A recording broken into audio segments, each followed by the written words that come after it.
Number one, I have 45 minutes because of reservation constraints in my gym. How could I get a good growth workout in a short amount of time? Say 30, 45 minutes. So he's still in a growth phase. This is from Doug. Okay, Doug. Personally, because of my personal schedule, I can relate to this because of my schedule of time to be able to train. I try to keep my workouts between 30 to 45 minutes so that way I can just really make sure I get them done, number one, and I can maximize my effectiveness. And the way that I do that is basically what I'm going to share with you is what I'm actually personally doing right now. And those are what's called a 777 workout. So it's an FST7 workout that uses FST7 for the first exercise, FST7 for the second exercise, and FST7 for the third exercise. So basically, you've seen FST7 used at the very end of a workout, or you've seen FST7 sets happen or work in the beginning of a workout, which we call like the preloads. But this one would be literally all three exercises. So a great example is my workout from a couple of days ago when I did legs. It was extensions, doing FST7 style. Then I went in and I did FST7 for leg press. And then I went in and I did FST7 for hack squat. And so again, it was a quad workout and got it done all within 30 to 45 minutes. And they were sevens all the way through. So that means that you're taking 45 seconds to rest in between your sets. Sometimes as quick, as short as 30 seconds of rest. And that really helps maximize the effectiveness of the intensity, but it also helps a little bit of cardio too, because your heart rate is going to be going. And then in between the exercises, I was taking about a 3 to 5 minute rest in between the exercises, but just to be able to catch my breath so I wouldn't get too tired. But between the sets, again, standard FST7, 30 to 45 seconds. Some will go a little bit longer on legs. Some people will go 45 seconds to a minute. Again, that's all personal preference depending on how heavy you go. But on the smaller body parts, it's always 30 seconds. But that's what I would suggest. That's a lot of volume for sure in a short amount of time. Do you think people take too long in the gym? Do you think 2 hours is necessary? No, I think 2 hours is not necessary. I think you're going to have your 2 hour workout if you once in a while are going to do a really like a crazy workout. You got a buddy or two in there and you guys are all killing it old school style and you're doing legs and that could take 2 hours because you might be, taking a little bit more time to wait for the other person to do their set, especially if there's like an extra person in besides a workout partner. But for the most part, you want to keep your workouts to 45 minutes to an hour maximum. And then on legs, obviously you need a little bit longer workouts, especially if you end up doing quads and hams together, then it's going to be a longer workout. But yeah, I mean, these guys that are doing 2 hours, you got to keep your texting sets in between, a little bit lower. So that's okay. All right. Number 2. When you have weak points such as arms, so it can be anything, but we'll just go with arms for this question. Is it best to implement a whole workout to biceps and a whole workout towards triceps? What tips would you have in terms of bringing up lagging body parts?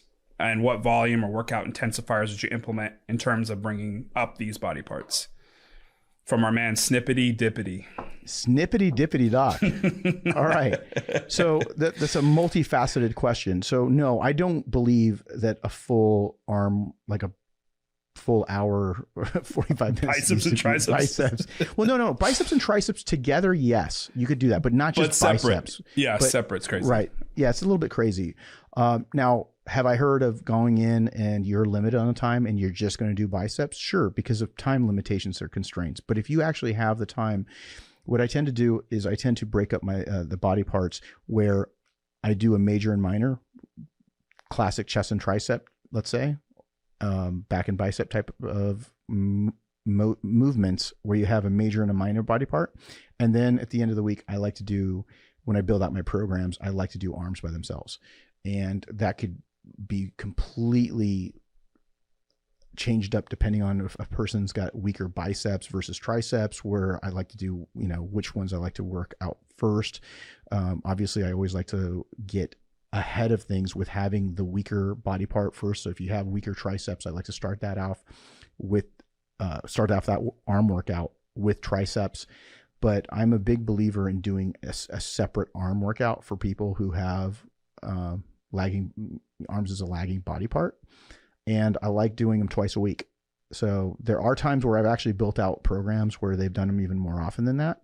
But then what I'm doing is adding certain exercises in with other body parts just to keep the blood flow. And I think that it's really important to keep the workouts at least twice a week if it's a smaller body part like that, because they tend to recover faster. So calves can be trained more often, arms can be trained more often. So yeah, you can definitely do it separate bicep/tricep workout by itself, and then also doing it with a major and minor, and always start off your arm workout with your weaker body part. So if it's biceps that you're trying to really focus on, then start with that. Don't end with it, because you're going to be so tired from the tricep workout that you're going to do really, a poor job of being able to get that mind muscle connection on the weaker body part if you start off with the other one. How many arm days does Phil have? Not that many? Oh, dude.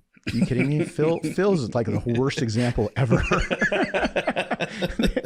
It was 2011. I'll give you a quick little story. I can't even believe you brought this up. Phil, 2011, we got into it 3 weeks out because I literally told him to stop training arms. And he actually it was like almost the whole prep. And then 3 weeks out, he's like, bro, my arms are shrinking. And they weren't, but it was just in his head because he was getting so big everywhere else to his shoulders. And then I think he trained arms the last like 3 weeks, and he did like 3 or 4 workouts, and his arms just like, whoop. And because I knew that his arms would always grow really, really quickly. So I had to, literally tell him, stop training your arms, But what's your favorite cardio machine for prep? That's actually not true. Really? Yeah. Okay. So let's try to dive into the running situation. Do some myth busting here. Okay, let's do some myth busting. Right. There's times where I've had Olympia level people run. Really? Yes. Wow. And now how they run and men's open, where they run. Yep. I've had people do it, man. I've had people do it. Okay. And how they've run, where they've run, all of those things. Mm-hmm. Now, are they going on long distance runs? No. Yeah. No. But, I have had my athletes sprint. I've had them do things where we've done uphill runs and sprints, stuff that's going to help with blood pulling and being able to really work the pump into the cardio. I'm a huge advocate of the step mill. I've started having people use step mill 20 years ago. Yeah. I'm probably the reason why Ronnie Coleman used step mill, because I had Ronnie Coleman's girlfriend start using step mill. So he bought one for her. And this is actually a true story. What happened was Alti was getting ready for a show, and I was having her do the step mill. He started using the step mill, and this is back in 2003, where he came in his heaviest. So again, did he lose his legs in 2003? No. Exactly. But he liked it so much when he was doing cardio that he ended up buying 2, because he could do cardio with her and had him right in his home gym. Yeah. So he could roll out of bed, do whenever he was supposed to do his cardio.